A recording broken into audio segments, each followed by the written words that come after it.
সংযুক্ত আরব আমিরাতের 7টি প্রদেশের মধ্যে সবচেয়ে জনপ্রিয় প্রধান শহর, নিরাপদ শহর ও আমিরাতের বাণিজ্যিক রাজধানী দুবাই।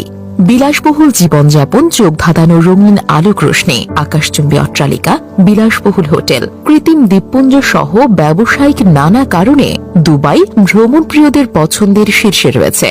তবে এর মাঝেও কিছু নির্দিষ্ট স্থান রয়েছে যার বৈশিষ্ট্য হল পর্যটকদের প্রতিবার সেই স্থানের প্রতি আকর্ষণ বাড়াতে যথেষ্ট। তালিকায় সবার প্রথমে রয়েছে বুর্জ খলিফা। এটি দুবাইয়ের একটি আকাশচুম্বী ভবন।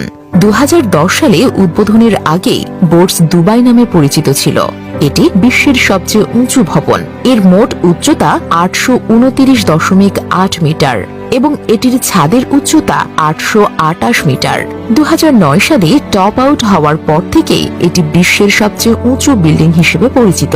মূলত বুর্জ খলিফার নির্মাণ কাজ 2004 সালে শুরু হয়। এর বাইরের অংশটি 5 বছর পরে 2009 সালে সম্পন্ন হয়।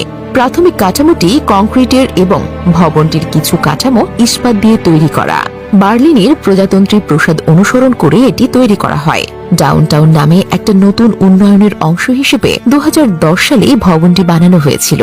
দুবাই কিছু কেনাকাটার জন্য বেশ বিখ্যাত, যার মধ্যে রয়েছে দুবাই মল। এটি হল দুবাইয়ের একটি বিশাল আকারের শপিং মল, ওয়েস্ট এন্ড মন্টল এবং ফ্যাশন আইল্যান্ড ব্যাংকের সঙ্গে যুক্ত। মোট জমি মিলিয়ে এটি বিশ্বের অন্যতম বৃহত্তম মল। এটি মোট ইজারা যারা যোগ্য এলাকা অনুসারে বিশ্বের 26তম বৃহত্তম শপিং মল। এই দুবাই মলে মোট ফ্লোর 5,20,000 বর্গমিটার।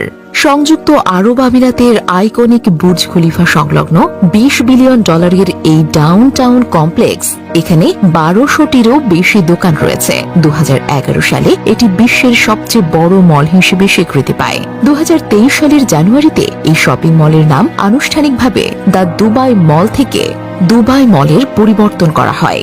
দুবাইয়ের পাম জুমেরা দ্বীপপুঞ্জটি একটি বৃত্তের মধ্যে স্টাইলিশ পাম গাছের মতো দেখতে।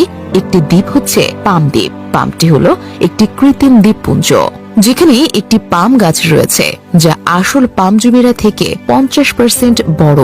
দ্বীপটির আকার একটা বড় অর্ধচন্দ্রকৃত মতো। মোট ওয়ার্ড তৈরি করার জন্য ক্রিসেন্ট এবং গাছ লাগানোর জন্য জায়গা তৈরি করা হয়েছিল। 2001 সালে দ্বীপটির নির্মাণ কাজ শুরু হয়। 2018 সালে শেষ হয়। 2007 সাল এবং 8 সালের আর্থিক সংকটের কারণে অগ্রগতি বন্ধ হয়ে গিয়েছিল।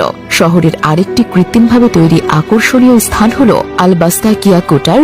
এই আল বাস্তাকিয়া দুবাইয়ের খাঁড়ি বরাবর পানির নিচে স্থাপিত হয়, যেখানে রয়েছে ছায়াযুক্ত সুরক্ষিত উঠোনপুরো দেওয়াল। এই আইকনিক ছাদ সবচেয়ে উঁচু উইন টাওয়ার আল বাস্তাকিয়া আল ফাহিদি হিস্টোরিক্যাল নেইবারহুড নামে পরিচিত, যা মরুভূমির তাপ এবং বালি থেকে বাঁচার জন্য নির্মিত হয়েছিল। এখানে ঘুরতে আসা বিদেশিরা আল বাস্তাকিয়া অনেক সুদর্শন গ্যালারি, ক্যাফে এবং শুভেন্দু বিক্রির দোকান রয়েছে। দুবাই কফি মিউজিয়াম হল একটি কফি জাদুঘর যা সংযুক্ত আরব আমিরাতের দুবাইয়ে আল ফাহিদি ঐতিহাসিক নেইবারহুডে অবস্থিত। এর মধ্যে কফির ইতিহাস, কফি সংস্কৃতি এবং কফির বাগান কর্মীদের জীবন সম্পর্কে জানা যায়। সেই সঙ্গে আরবের ঐতিহ্য, কফির প্রস্তুতি যেমন কফি রোস্টিং এবং গ্রাইন্ডিং, সময়ের সঙ্গে সঙ্গে ব্যবহৃত যন্ত্রপাতি সম্পর্কেও জানতে পারা যায়। সারা বিশ্বের বিভিন্ন সংস্কৃতিতে কফির গুরুত্ব বেশ জোরালো হলে দুবাই এই উদ্যোগ নেয়। স্থানীয়দের মতে আল ফাহিদি হিস্টোরিক্যাল নেইবারহুড ভ্রমণ করলে দুবাই কফি মিউজিয়াম অবশ্যই যাওয়া উচিত, কেননা কফি জাদুঘরটি বসানোর জন্য, এই কফি উপভোগ করার জন্য মনোরম এবং আরামদায়ক স্থান। কফি তৈরির জন্য তারা যে পদ্ধতিগুলো ব্যবহার করে থাকে তা দেখার মতো, এমনকি যেগুলো ব্যাখ্যা করার জন্য জাদুঘরে প্রচুর কফি বিশেষজ্ঞ রয়েছেন। প্রসঙ্গত 7টি আমিরাতের মধ্যে সবচেয়ে জনবহুল শহর দুবাই 19 শতকে একটা ছোট মাছ ধরার গ্রাম হিসেবে পরিচিত ছিল।